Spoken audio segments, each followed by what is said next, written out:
오늘 성경 말씀은 사사기 3장 31절, 10장 1절에서 5절, 12장 8절에서 15절입니다. 삼갈의 이야기는 성경에 한 절 나옵니다.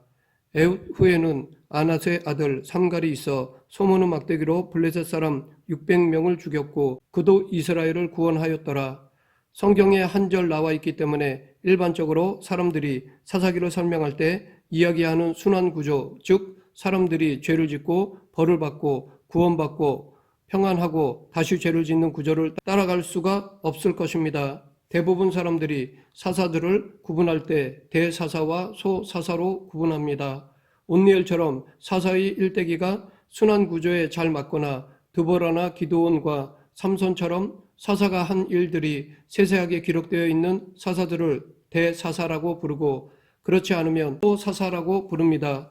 이 구분에 따르면 삼갈은 사사 중에서 소사사로 분류됩니다. 삼갈이라는 이름은 이스라엘식 이름이 아닙니다. 그래서 혹자는 삼갈의 이름을 근거로 그가 후르족 사람일 것이라고 생각하기도 합니다. 하지만 삼갈이 이스라엘 민족 중 하나가 아니라는 것에 대해서 놀랄 필요는 없습니다. 출애굽 당시 여호수아와 함께 가나안 땅에 들어간 출애굽 1세대의 갈렙 역시 그니스 족속이었음에도 신앙 공동체로서 유다 지파에 속하게 되었던 것입니다. 출애굽한 히브리인들은 우리의 생각과 달리 순수한 민족이 아닙니다. 애굽의 강제 노역으로부터 하나님이 허락하신 가나안 땅으로 향해 가기 위해 광야로 나와 모세와 함께 시내산에서 율법을 받고 여호와 하나님을 섬기는 신앙 공동체를 부르는 이름이 히브리인이고 성경은 이들을 이스라엘이라고 부릅니다. 그러하기에 이스라엘은 12지파가 모인 신앙 공동체라고 말할 수 있습니다. 삼갈은 혈통으로는 이방인이었습니다. 삼갈의 선조들은 여호와 하나님이 아닌 후르 사람들의 신들을 섬겼을 것이 분명합니다.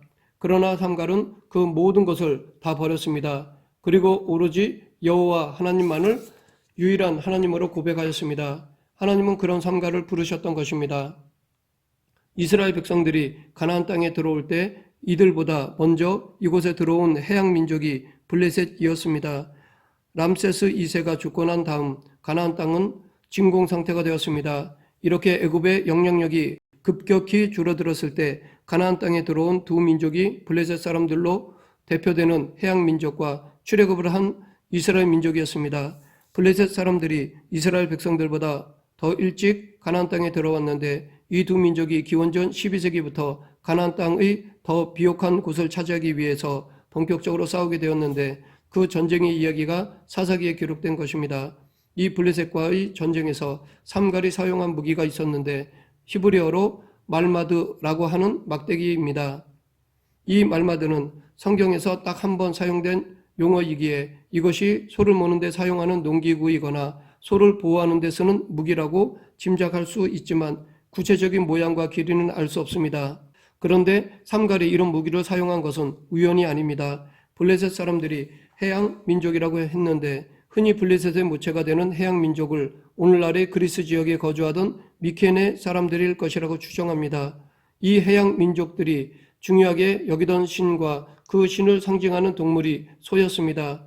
해양 민족의 주요 도시 중 하나였던 미데아와 그들이 이주한 흔적이 남아있는 키프로스에는 소가 그려진 그릇들과 흙으로 빚어 구운 소의 상들이 자주 발굴되었습니다. 미케네 사람들의 삶에 소는 매우 중요한 동물이었습니다. 미케네 문명이 도리스인들의 침략과 지진으로 멸망하면서 이들이 동쪽으로 이주하게 되었는데 레반트를 따라 남쪽으로 이동하며 가나안까지 들어오게 된 것입니다. 이 해양 민족의 상징이 소였기 때문에 아마 이들에게 소가 신의 상징으로 사용되었을 것입니다. 그런데 이렇게 소의 민족 혹은 소를 신으로 섬기는 민족을 소모는 막대기로 무찔렀다는 것은 매우 상징적인 승리라고 할 수 있습니다. 또한 이 소모는 막대기로 블레셋을 이긴 것을 다르게 볼 수도 있습니다. 블레셋으로 대표되는 해양 민족들은 이미 청동기를 보편적으로 사용하고 철기도 사용하기 시작한 사람들이었습니다. 삼갈이 블레셋과 싸우던 때가 대략 후기 청동기에서 초기 철기 시대로 전환하는 시기라 합니다. 이 말은 청동기는 이미 널리 사용되고 있고 지배층의 장신구와 전쟁 무기부터 철기로 바꾸기 시작한 시대라는 것입니다. 그리스 지역을 점령한 도리스 사람들이 그곳에 철기 문화를 전파했고 이들에 밀려서 미케네 사람들이 가나안까지 들어왔는데 그들도 자연스럽게 철기 문화를 접했을 것입니다. 사무엘상 13장 19절 그때 이스라엘 온 땅에 철공이 없었으니 이는 블레셋 사람들이 말하기를 히브리 사람이 칼이나 창을 만들까 두렵다 하였음이라 라는 말을 통해 사사시대의 마지막 사사인 사무엘 때 이미 블레셋 사람들이 철기를 사용했음을 알 수 있습니다. 철기를 농사에 보편적으로 사용했다는 것 또한 알 수 있습니다. 그런데 이스라엘은 철기는커녕 청동으로 만든 것도 귀했습니다. 그만큼 낙후되었다고 볼 수 있습니다. 문명 수준이 비교할 수 없을 만큼 차이가 나는 두 공동체가 전쟁을 하였는데 블레셋의 승리는 너무나 당연한 것이었습니다. 그러나 사사기 저자는 전쟁은 하나님이 하시는 것이고 하나님이 싸우시면 무기도 아무 의미가 없다고 말하고 있습니다. 삼갈의 이 이야기에서도 소문은 막대기로 승리하였다고 하였습니다. 소문의 막대기는 아마도 나무로 만들었을 것입니다. 그런데 그런 농기구를 들고 이스라엘을 이끈 사사 삼갈이 이스라엘을 구원하였습니다. 이것은 삼갈의 인간적 능력이라 할 수 없습니다. 삼갈이 한 것이 아니라 여호와 하나님이 하신 것이라 말할 수밖에 없습니다. 마치 골리앗 앞에 선 다윗처럼 하나님이 삼갈을 통해 싸우신 것입니다. 시간적으로 따진다면 아마도 다윗이 삼갈을 본받아 싸워 이긴 것이라 할 수 있을 것입니다. 사사들 가운데 이야기의 분량이 적다고 해서 그 사사가 이스라엘 역사에서 덜 중요한 사사라고 말해서는 안 됩니다. 이야기의 분량이 적은 사사들의 경우 사사기 저자가 역사를 기록할 때 수집한 자료의 양이 적어서 어쩔 수 없이 짧게 소개하였을 수 있거나 혹은 사사기 저자가 역사를 바라보는 관점에 따라 사사들의 이야기 분량이 다를 수도 있습니다. 그러하기에 다음에 나오는 돌라와 야일을 다른 사사들에 비해서 역사적으로 무게감이 적다고 생각해서는 안 됩니다. 돌라와 야일은 어떤 면에서는 바로 앞에 있는 아비멜렉의 이야기와 뒤이어 나오는 입다의 이야기를 연결해주는 가교 역할을 한다고 볼 수 있습니다. 아비멜렉의 시대를 닫는 이야기로 돌라를, 입다 이야기로 들어가는 문으로 야일을 소개한다고 볼 수 있습니다. 사사기 10장 1절 아비멜렉의 뒤를 이어서 이사갈 사람 도도의 손자 부하의 아들 돌라가 일어나서 이스라엘을 구원하니라. 그가 에브라임 산지 3일에 거주하면서, 여기서 돌라의 출신과 그가 살던 지역을 이야기하는데 그가 이사갈 지파 사람이면서 에브라임 산간 지방에 살았다고 말하고 있습니다. 에브라임 산간 지방이라고 말하면 주로 에브라임 지파의 땅이면서 므낫세 지파에게 할당된 요단강 서쪽의 남쪽 지역 일부를 포함합니다. 성경에서 말하는 3일이라는 지역이 정확히 어디인지 알 수는 없지만 에브라임 지파 혹은 므낫세 지파의 땅의 어디쯤일 것이라 봅니다. 고대는 이스라엘뿐 아니라 어느 나라도 이사하기가 쉽지 않던 때였습니다. 이스라엘은 특히 더 그랬습니다. 여호수아가 지파별로 땅을 나누어 주었고 하나님이 허락하신 그 땅에 거주하면서 대를 이어 살아가는 것이 이스라엘의 전통이었습니다. 땅은 하나님의 것이었습니다. 그러므로 개인이 소유하는 것이 아니었습니다. 개인이 소유하지 않는다는 말은 한 개인이 특정한 땅을 자기 것으로 삼아 그 땅에서 농사를 지을 수 없다는 것이 아니라 땅을 재산으로 삼아 한 사람이 독점하는 것을 허락하지 않는다는 것입니다. 때로는 경제적으로 너무 궁핍해서 땅을 파는 경우가 있었지만 땅을 팔더라도 친족이나 같은 지파 사람들에게 팔고 희년에 되돌려 받았습니다. 그러니까 일시적으로 토지의 소유권이 이전될 수는 있어도 다시 돌려받기 때문에 그것이 온전히 지켜지기만 한다면 다른 지역으로 영원히 이주할 수 없는 구조입니다. 또 이렇게 땅을 사주는 것이 고엘의 의무입니다. 그러므로 하나님께서 명령하신 고엘의 의무와 희년의 의무를 잘 지켜나간다면 가장 이상적인 하나님의 왕국을 세워갈 법률적인 기초를 가진 공동체가 이스라엘 공동체였습니다. 당시 어떤 나라도 이런 법령이 없었으니 혁명적인 율법이라고도 할 수 있습니다. 이 법에 따르면 어느 한 지파에 속한 사람이 다른 지파의 땅에 살 이유가 없는 것입니다. 그런데 이사갈 지파 사람인 돌라가 자기 땅을 떠나서 다른 지파 땅에 살았다고 말하고 있습니다. 아마도 하나님의 유업으로 받은 땅에서 살 수 없는 어떤 사정이 있었을 것입니다. 그 사정에 대해서는 성경에서 구체적으로 말하고 있지 않습니다. 자기 지파 땅에서 살 수 없어서 다른 지파의 땅으로 이주한 사람들을 부르는 명칭이 나그네입니다. 이들은 사회적으로 약자이고 그 사회에서 빈곤층이 될 확률이 높은 사람들이었습니다.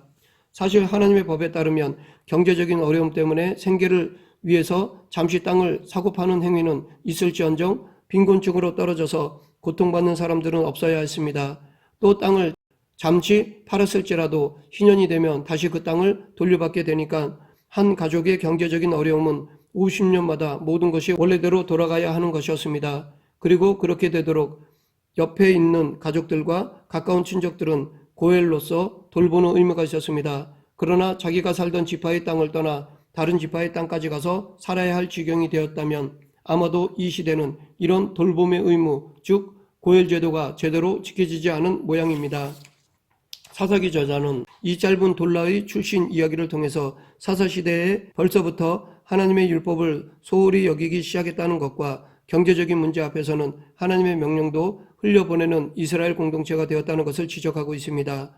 돌라의 가정이 살고 있는 성읍이 사밀이라는 것은 사사기 저자가 암시하는 아비멜렉 이후의 이스라엘의 모습이라 할 수 있습니다. 사밀의 어근은 가시덤불입니다. 아비멜렉의 이야기에서 요담이 사람들에게 비유로 이야기하면서 아비멜렉을 가시나무에 견주어 비꼬듯 이야기했고 그의 통치가 가시나무 가운데 나오는 불과 같을 것이라고 하였습니다. 이것은 곧 아비멜렉과 연결되는 사사 돌라가 하나님의 부르심을 받던 시대가 꼭 가시덤불이 광야를 뒤덮은 듯이 고통스러운 시대였다는 것을 고발하는 것입니다.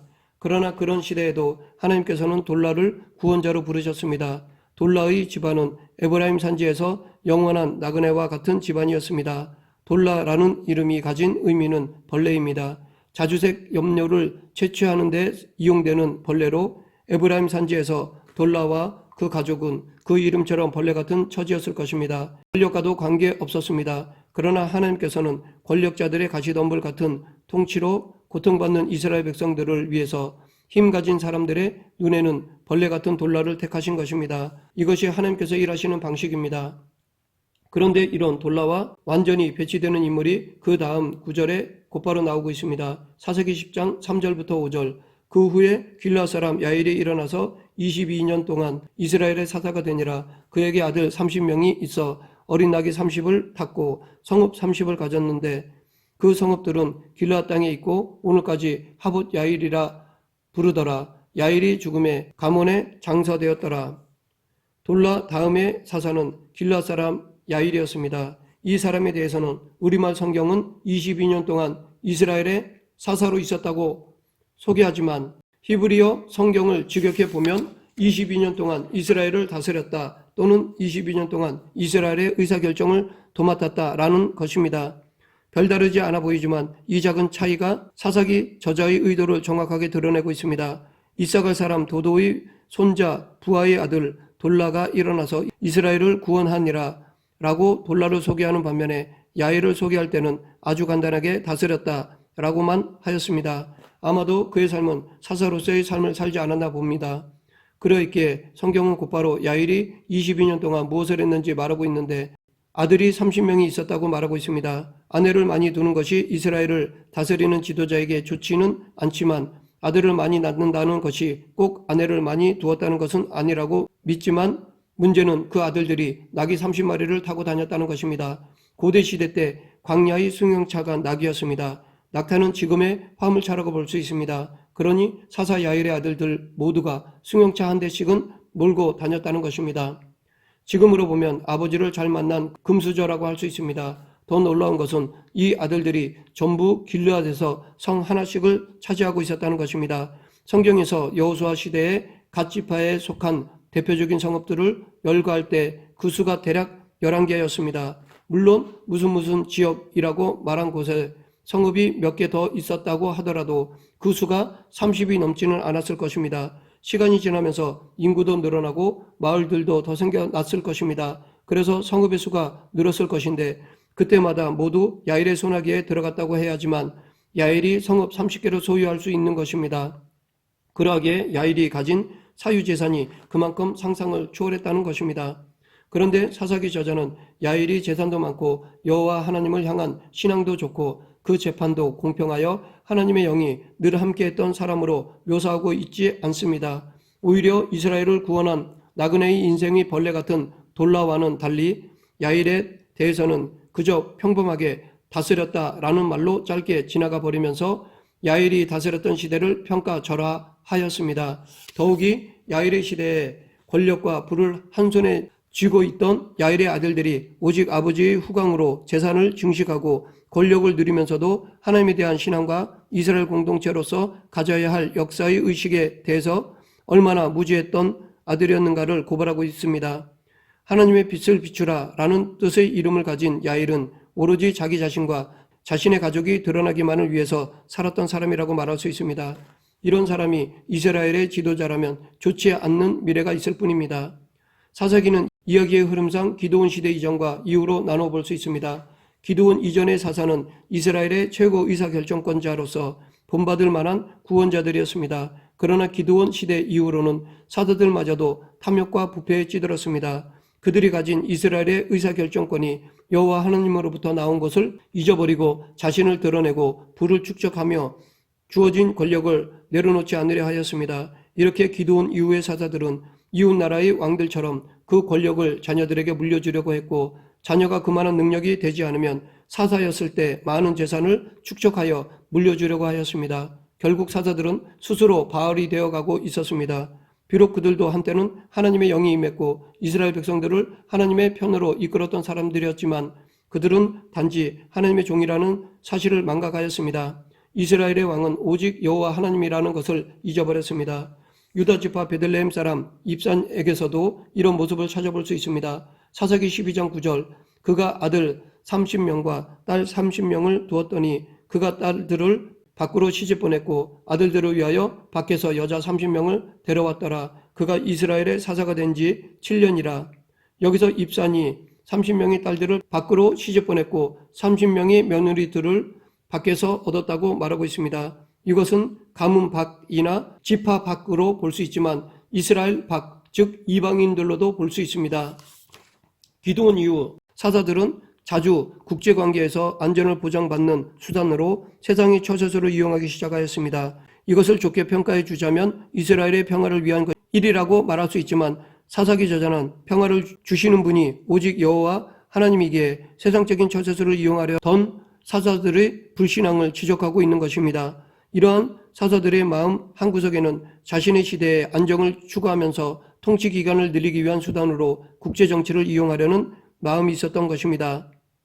사사기 12장 11, 12절에서는 10년 동안 이스라엘을 다스린 스불론 사람 엘론에 대해 그의 죽음만 전하고 넘어가고 있습니다. 이어서 비라돈 사람 힐렐의 아들 압돈의 이야기가 나오는데 압돈에 대한 소개는 마치 길르앗 사람 사사 야일처럼 아들 40명과 손자 30명이 모두 나귀를 타고 다닌다는 기록으로 자녀들에게 부를 상속한 모습을 보여주고 있습니다. 이 세 사사들의 공통점이라고 한다면 사사기 저자가 이 셋에 대해서는 간략하게 소개만 할 뿐 자세한 사역을 전하지 않는다는 것입니다.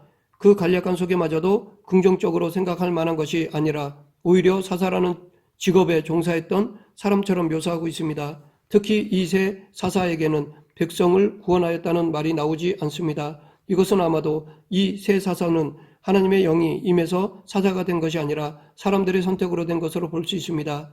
이 세 사사를 소개하면서 저자는 사사들이 점점 욕심으로 물들어가는 것을 고발하고 있습니다. 이렇게 사사기는 사사들의 이야기를 거듭할수록 내리막을 향해 달려가고 있습니다. 말씀을 맺겠습니다. 사사기는 하나님을 왕으로 모시고 사느냐, 사람을 왕으로 모시고 사느냐에 대한 본보기라고 할 수 있습니다. 하나님을 밀어내고 그 자리에 사람이 앉을 경우 지금 당장은 좋아 보여도 그 결과는 어둠뿐이라는 것을 사사들을 통해 말하고 있습니다. 이것은 지금 우리의 한 개인의 삶에서도 마찬가지입니다.